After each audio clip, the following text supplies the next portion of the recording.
Ang babaeng milupig sa sidlak sa adlaw. Nahibulong ang tanang mulupyo sa banwa sa dihang miabot ang usa ka babae. Kinsa siya? Ug asa siya gikan?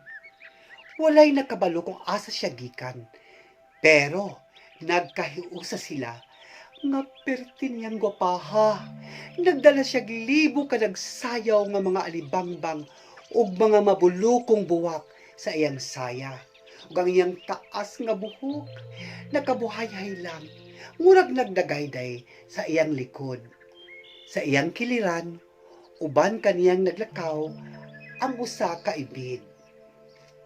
Usa ka tigulang ang miduol kaniya. Si kinsa ka, ug asa ka man gikan? Yusoy Lucia Centeno, gikan ako sa halayong dapit. Naamguhan sa katawhan nga sukad masukad, wala pag yung nag-amag sama sa kahayag ni Lucia Centeno. Nalupigan ni Lucia ang sidlak sa adlaw. Ang iyang itong kaayo nga buhok, nagsinaw-sinaw, murag mibabag sa kahayag sa adlaw. Sige silang hisgot-hisgot, kabahin kang Lucia Centeno, hangtod miabot kanila ang kabalaka. Murag dili na kini maayo. Makahimuot siya, maanyag, apan makatahap. Ingon ang mga katawhan nga sa primero palang pagkaligo ni Lucia sa suba sa banwa, dahil gugma na dayon ang suba kaniya. Mialsa ang tubig sa suba ug nahinangup kaniya, misuksok dayon sa iyang itom kaayo nga buhok. O pagkahuman niyang kaligo, milingkod siya sa kilid sa suba diin iyang gisudlay ang iyang buhok gamit ang sudlay nga ginama gikan sa kahoy sa buskete. Ug samtang siya nanudlay, ang tubig, ang mga isda ug ang mga agukoy midagayday balik sa suba. Nakita kini sa katawhan o wala nila napugni ang ilang pangutana. Kiunsa to niya? Nganong misaka ang tubig sa iyang buhok? Katingalahan, makahadlok. Ang mga katigulangan miingon, bisag lahi ka nato si Lucia Centeno, kinahanglan ato siyang ilhon o atong respetohon. Wala mo kamatikod. Nakasinati siya sa pamatasan sa kinaiyahan. Nakasabot siya sa dagan sa palibot.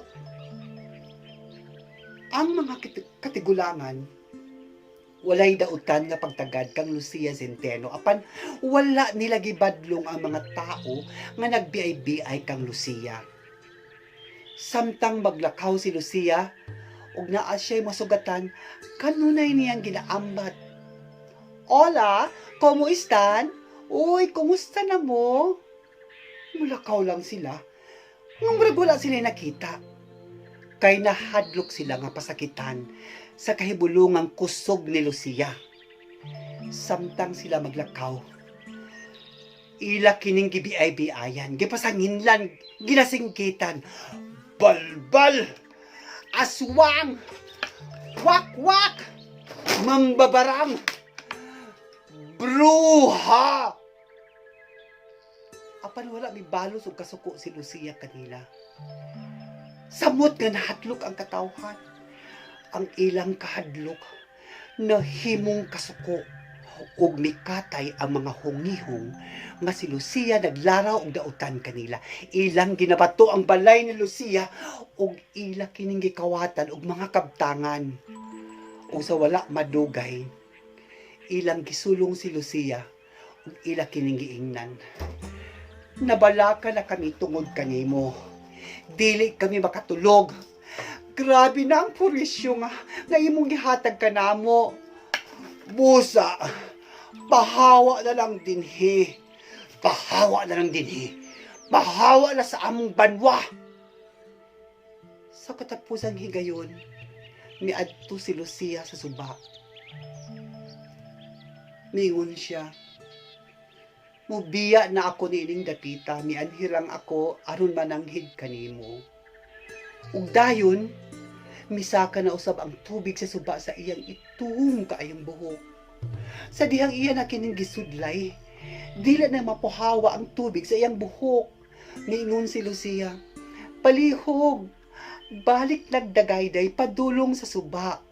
Apan miingon ang tubig, "Dili, kung mopahawa ka ni ining lugara, mukuyog kami kanimo."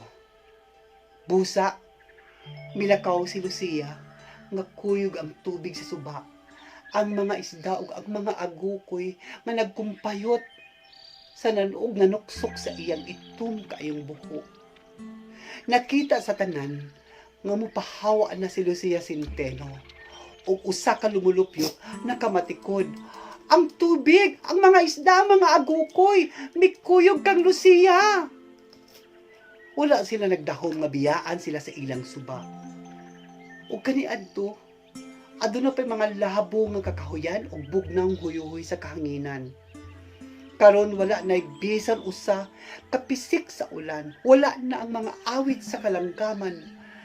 Wala na nagdula-dula ng mga agukoy. Tubig! Giuhaw ko. Tubig! Tubig! Tubig! Tubig! Tubig! Amo na kamong giingnan. Nga angay siyang ilhon og tahuron. Apan, wala kamo nagpatuo. Inyong gipalabi ang kayugot sa inyong mga kasing-kasing. Hala, pangitaan ninyo siya o pangayo kamo og pasaylo. Sa primero, nagduha-duha ang katawhan apan ang mga tanom, ang mga kakahuyan, nawadaan na sa kinabuhi, nagpadayon ang hulaw. Ug didto, nakahukom na ang katawhan nga ila ng pangitaon si Lucia Centeno. Ug nakaplagan nila ang langob sa ibid nga maoydang panan ni Lucia. Nagulat usab di ay si Lucia kanila. Nakatalikod kini kanila. Walay bisan usa nga nakaako og istorya. Hangtod adunay mga bata nga nagpakaluoy. "Malang Lucia, naami para mag-sorry please, maluoy ka sa amo, ibalik na among suba. Manang Lucia, please, maluoy ka." Pagkadungog sa mga tingog sa mga bata, si Lucia Centeno miatubang o bitanaw kanila.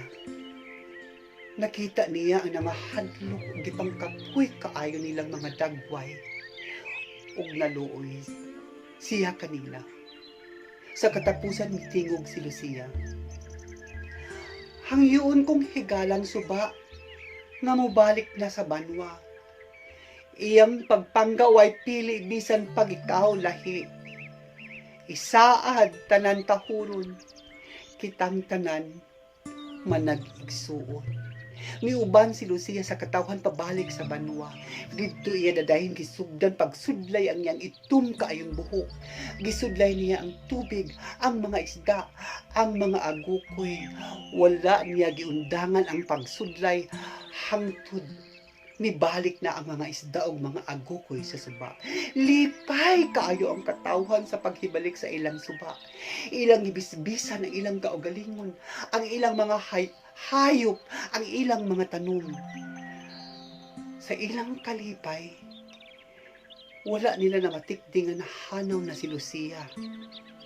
Ang mga bata miduol sa mga katigulangan. Ug nangutana, asa na di ay si Manang Lucia Centeno nganong nawala man siya? Miingon ang mga katigulangan, ayaw kamo og kabalaka. Wala niya kita biyae. Bisan dili nato siya makita. Naalang si Lucia Centeno sa atong palibot. magbantay ug manalipod kanato. Mutabang nga kita magpuyo nga adunay gugma ug pagsabot sa atong mga kasing-kasing.